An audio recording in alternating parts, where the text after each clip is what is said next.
Live 10 at 10 continues with no wait weather.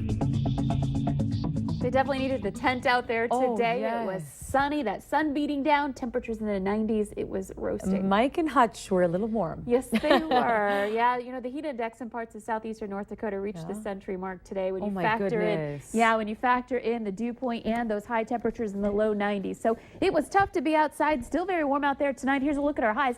91 degrees in Fargo, 90 in Wahpeton and Oaks, 93 degrees today, the high. The rest of us in the 80s, upper 80s, getting close to 90 degrees in Wahpeton today. A look at our radar satellite composite shows things relatively quiet here in the valley. We're starting to see those clouds push in, and you may notice what's going on in the far edge of your screen there.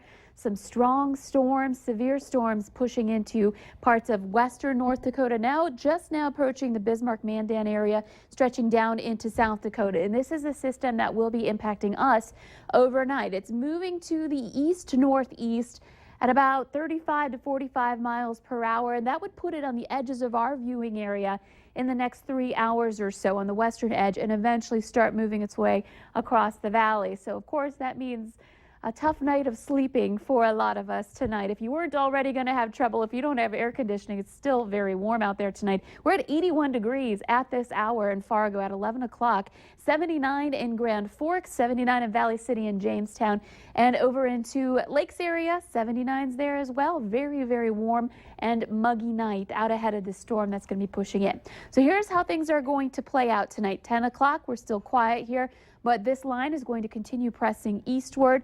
1 a.m. it starts to approach our western viewing area. It might even be in a little bit sooner than that if it picks up in speed. And there was a report of 70-mile-per-hour wind gust out in Williams County in North Dakota earlier. So some strong damaging winds. The greatest threat with these storms as they push through. Can't rule out some hail, can't rule out flash flooding or even an isolated tornado, but straight line winds, the main threat. This is going to continue eastward, and by 5 a.m., at least according to this model run, moving right into the FM metro area, extending up into eastern parts of North Dakota and even into west central Minnesota, Fergus Falls. You may be seeing this move in as early as 5 a.m. as well. So overnight and into the early morning hours impacting us. The farther east you are, the longer it's going to take to get to you. So tonight you'll be quiet for a lot of places over toward Bemidji and Baudette. It will be later in the morning hours that you'll be impacted. It's just going to be warm. Our starting temperatures tomorrow in the low 70s. That's the low for our day for Tuesday. By 8 a.m., the storms continue eastward. They kind of weaken a little bit, especially as they move into Minnesota, but there'll still be some strong storms, perhaps right over Thief River Falls at 8 in the morning. So give yourself a little extra time heading into work tomorrow in the eastern part of our viewing area especially. And then into the afternoon hours, ongoing chances for rain and some thunder showers, not as severe as we would have been seeing in the Western Valley overnight tonight and into the early part of the day.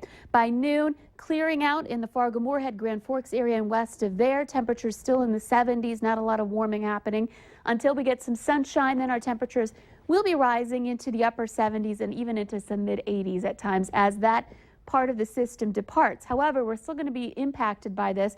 We've got some wraparound moisture going on around this low, and with that, some very strong winds starting to pick up, especially into the afternoon and evening hours tomorrow. Our model indicating at this time tomorrow night, wind speeds gusting above 40 miles per hour, and I think there is a possibility of seeing 50, and we do have a high wind watch for up to 60 miles per hour. I'll show you that in a moment. Right now, there's a severe thunderstorm watch until 3 a.m. tonight out west, and we'll likely see another one issued here not too long from now in parts of the valley. We'll have to keep watching that for you. We are under a slight risk for severe storms here in the valley, a little stronger risk out to the west, but still that threat is there for all of us. And here's that high wind watch for the James River Valley and west of there for wind gusts up to 60 miles per hour late tomorrow night in the wake of this system.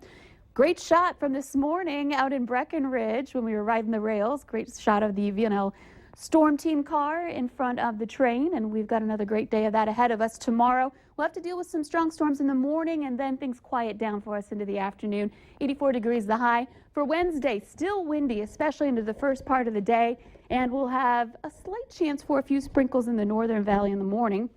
Looking ahead to the rest of the week, Thursday, Friday, quieting down, temperatures back into the mid to upper 80s. And this weekend, there's a slight chance for a shower, a thunder shower or two on Saturday, but right now it doesn't look too impressive. Okay.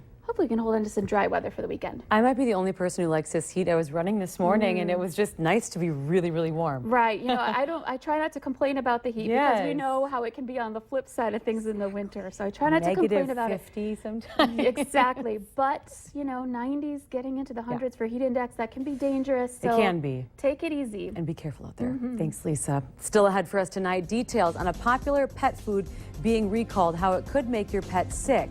But first, why a part of I-29 blew up last night and if it could have been prevented.